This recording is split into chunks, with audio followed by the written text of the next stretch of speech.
still pretty early in the process, but just working with Sean Hemmers, how's that been, getting to know him and working with him? Well, he's been great. He's super knowledgeable. It's a lot of fun working with him. In the meetings, we have some great meetings, obviously, in the quarterback room, and then also team meetings with offense and stuff like that. And we translate it to the field, and it's showing up, and guys are making plays. Guys are really understanding what we're trying to do, and playing fast and aggressive, and it's a great approach. For a guy like you who's out every day, and all the other players are out every day, how do you feel about Earl Thomas and not being? Well, first of all, Earl's our brother. I think that he's one of the best players to ever step on the football field. First of all, I think you have to credit him for all the amazing things he's done for our organization and as a teammate and as a player and as a friend. I'm super close with Earl, and so I think that obviously we wish he was here. He's one of the best players in the world. And it's always great if he's on the field. That's a better thing for us if he's on the field just because he's a great player. And ultimately, when it comes to people's contracts and stuff, those are business deals that each person's different, and it's business. It's part of the situation, I guess. And so, unfortunately, he's not out here just because you have a great friend and a great player, and you want him out here for that. Does it matter? Do you care if he's here or not? Well, I think. I think that when it doesn't matter, I think it matters. Obviously, it's one of your best players on the team. But I think that ultimately, I know more than anything else, Earl knows how to prepare. There's no better player, in terms of safety, and really out of most of the defense players I've ever played that knows how to prepare better than him. So I'm not concerned about his preparation. That he'll translate that and be ready to play when it's time, and hopefully we can get him out here because he makes our team a better football team, and he's just a great player. Now we have great guys that can step up, and the good thing about the young guys like Tedrick Thompson and stuff like that, and those guys get to step in and learn a little bit more. And we got Bradley, who's a great player. We got other guys that can step in and learn and get those extra reps and play at a great level. But you got talking about a Hall of Fame player, so you love for him to be out here. Do you take him at his word that he won't get here till the deal's done? Maybe. I don't know. I can't talk about people's contracts. That has nothing to do with me, really, and trying to figure that out. I think that ultimately, he's a great friend and a great teammate. So I hope that he can get out here. So we haven't talked to you since I think the addition of Brandon Marshall. What was your reaction to that, and getting a guy who's that big on the outside to kind of complement what you already have? Yeah, Brandon's a 13-year, 14-year pro, however long he's been, and he's been super, super special over the years, and so it's exciting, just to be able to talk ball with him. He really understands the game. He really understands third down concepts, red zone stuff. He's just super, super intelligent, and he's been one of the best receivers, in the National Football League for a long time. And so to have him on our football team is a great thing. And so we've been on the throw a little bit and obviously talk a lot of ball more than anything else. And so it's going to be exciting just to see him go once he can. What does it take, Russell, for a guy to excel as a receiver in the red zone? Well, I think first of all it's the mentality. You have to have attack mode mentality. You can't have any fear. You got to believe that you can attack the football. I think the second thing is you have to have a great understanding of concepts and routes and where to body position. Body position's everything in the red zone, and where to position your body and get angles and everything else. It's really, really tight down there, so you got to be able to be great. And and so I think those things are things that a guy like Brandon Marshall really understands. Obviously, Doug Baldwin, Tyler Lockett, those type of guys, and a lot of other guys too. We've got some great players out here that are fighting for this, for the receiver position. It's exciting to see. And so I think those are the things. And then ultimately, I think also too is you got to be a gamer. There's something in your blood that is just you got to be a gamer when the ball's in the air and you got a chance. Guys make plays, or either they don't. And that's the reality. And we got those guys that can make those plays. You mentioned guys fighting for positions at receiver beyond Doug and Tyler. What have you seen out of that receiver group? Well, that's a great question, and it's a loaded question because there's been a lot of things we've seen out of each guy. Without going too long into it, I think that there's a lot of guys that are showing up. I think Stringfellow looks really good. He's a big target. Tanner's always been a really big target. You guys know him and seen him before. I think about Reynolds. You saw him today make some sweet catches and sweet plays and getting open in separation. I think Jaron Brown looks really, really good too as well in terms of getting separation at the top of his routes. I think Marcus looks really good. He's got great speed. He comes from a winning organization, understands things. Cyril Grayson's improved this year as well. You have Darbo, who's a super, super talented player and made a great catch today. Who else am I forgetting here? David Moore. I don't think I mentioned David yet, right? So David Moore has been exceptional. He got a lot of reps today, which was really good with the ones, and just him being out there and really seeing what he can do and all the capabilities that he has. I hope I'm not forgetting anybody, but I think as a whole, I think the receiving crew is super sharp right now. I think Nate's coaching him up really well, first of all. I think Coach Schottenheimer is doing a really good job of explaining what we're trying to do and why we're trying to do it. And there's an accountability factor to make sure we're doing it at a high level, and guys are doing that. And it starts with the leaders. It starts with guys like Doug and Tyler leading that group. Brandon Marshall will be a tremendous leader for us as well.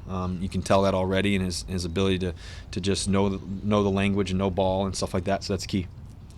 Russell, I watched you and Coach Schottenheimer interacting a little bit on the field. At this stage in your career, what, if anything, does it do for you just to have a different voice with maybe some different ideas? Well, I think, first of all, I love ball. At the end of the day, the football in your hands, it's football. You don't want to overcomplicate things, but also you want to continue to grow. And I think, I'm going into year 7, and I've been fortunate to do a lot of cool things in 6 years, but there's a lot more to do. And I'm excited about that. I love the mental challenges of growing and challenging myself even more and continue to add more. We got a great playbook already, and we're adding more and more and more. And I'm ready for those things and been ready for those things, and we're continuing to add those things. And I learned a lot from Coach Bevel. He taught me a lot of football and just continued to taught me really well. And same with Coach Carl Smith. And so and transferring that to now, with Schottenheimer, he's been in a lot of different schemes, so I think those schemes and having an understanding of what we're doing here with the West Coast offense, and then adding some different play calls and different looks and stuff like that, it's really challenging also for the defense.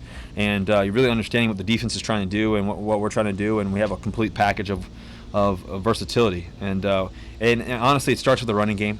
We got to be able to really run the ball, because it allows us to expand the playbook in a way that, from the play action game to the empty game to everything we want to do. And there's nothing that we can't do in terms of capabilities with our position guys and our capability. And then our line too as well is looking really sharp with Coach Mike Solari. So I think with the additions of some of the schemes that we're doing, it's really going to be challenging for defenses, and that's the exciting part. And I think for my growth, like I said, for me. My plan's another 15 years, so I think for me it's that mentality of what I need to do, and just challenging myself in that way. Russell, you guys have had a lot of high-profile departures this offseason, and the NFL's a business, of course, but do you ever allow yourself to get upset? To get upset about? Losing friends that you've gone through the battles with?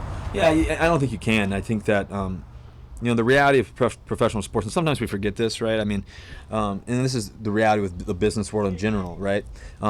The fortunate thing is sometimes guys have the opportunity to move on because of a raise or whatever the situation may be, and sometimes that's just business. It's just part of it, right? Some people have to go to a different situation, different scenario in the real world, and you miss those people. It's sometimes it's a loss, sometimes it's one of those things that you're happy for them, but it's like, dang, man, I wish he was still on my team. You get to see some of the guys, you're like, man, that's our guy. We've done a lot of great things together, and then you also realize that people have families too. They got some guys, what's in the best interest of their family and stuff. Just like any of us around here would decide for our families and everything else. And then you have the unfortunate situation too of getting cut or traded, right? And then those are things that happen, right, in the real world too as well. And so I think that you have to understand that it's part of the business and not be crazy emotional about it, but still understand that those connections, those friendships are everlasting. Those things that matter the most, and you really care about those moments and those people.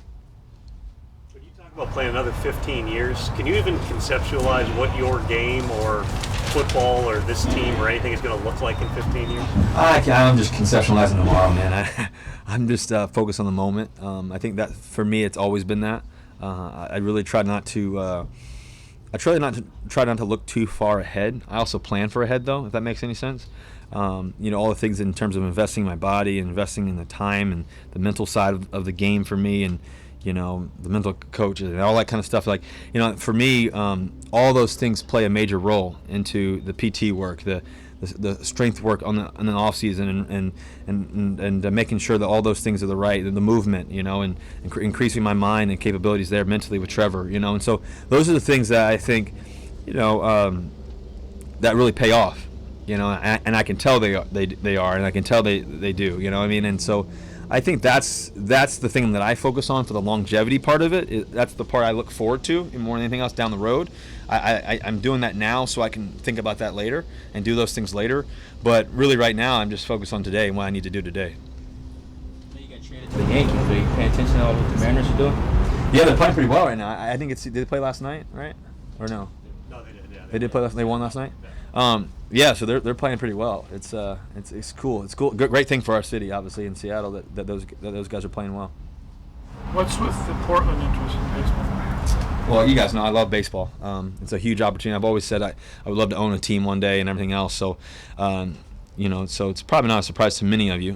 But the opportunity came where I had the chance to make an impact in Portland. It's a city that actually means a lot, you know, in the sense of the Pacific Northwest, obviously. You know, and obviously, you know, I get to go down to Portland a good amount because of Nike and everything else. And so we have a great fan base in terms of Seattle Seahawks there too as well. And so that was a great opportunity to bring, you know, baseball to Pacific Northwest, and it's an exciting time. Has you or your group had any overtures from MLB at all that it's feasible? Yeah, definitely think there's a chance. Without saying too much, I definitely think there's a chance for sure. It's an exciting time, and looking forward to it. How did they come to you, or you were searching for an opportunity? I have a really good friend named Craig Cheek, who was at Nike, you know, and got to know Craig for a long time, for a few years now, and he was a big part of my deal with Nike and everything else, and just getting to know those guys and everything else. And so I was around him a lot, and you know, and he let me know that there was an opportunity to bring a baseball team to Portland. And as soon as he told me that, I was fired up about the opportunity to bring a baseball team to Portland. It's a great city. It's a growing city. It's a city that loves sports. You know, when you think about it. I mean, you go to we had the chance to go to the.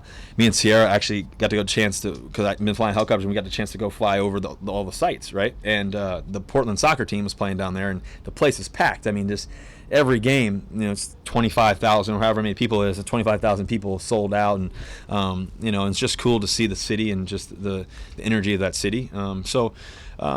You know, I think it'll be a really cool thing to bring baseball. Baseball's always been a great sport, and I think it's a great opportunity to bring it to the Pacific Northwest and do great things. Obviously, the Mariners are doing great things, so I think the Pacific Northwest deserves it. So you're flying helicopters now, or you're flying in?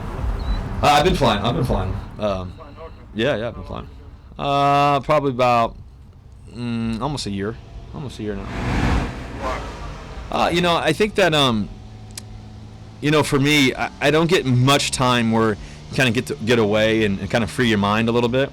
I don't mean that like in a weird way. I just mean that in the sense of just being able to see, you know, especially here in the Pacific Northwest, and you get in Seattle, and you get up in the air, and you get to see the mountains, and you get to see the trees and the water and everything, and you really, for me, I get to see where God is and what God's created. You know, it's a blessing just every day. Just I'm thankful every day for what God's been able to give me, and I'm thankful for that every day. I'm thankful for my family and everything else, and so that's the cool part for me, you know, and it's just something that I'm always interested in. Every year I try to do something different, you know, and so that's kind of been my thing over the past year.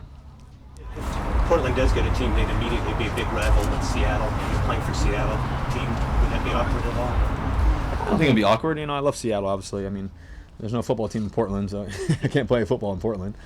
So I mean, I love Seattle, and you know, it's always meant the world to me. You know, I love baseball. You guys, I mean, baseball's been, you know, the first sport I ever played, you know. So in terms of, you know, the opportunity to own a baseball team, it's one of the greatest opportunities you could have in really sports business, you know, in terms of business and in terms of, you know, affecting lives and doing great things in a community. The baseball community does it right, you know, and has always done it right. And so I think that it's a cool opportunity for sure. All right. Anything else? Russell's got to run. Thank you guys. Go Hawks. Okay, thank you guys.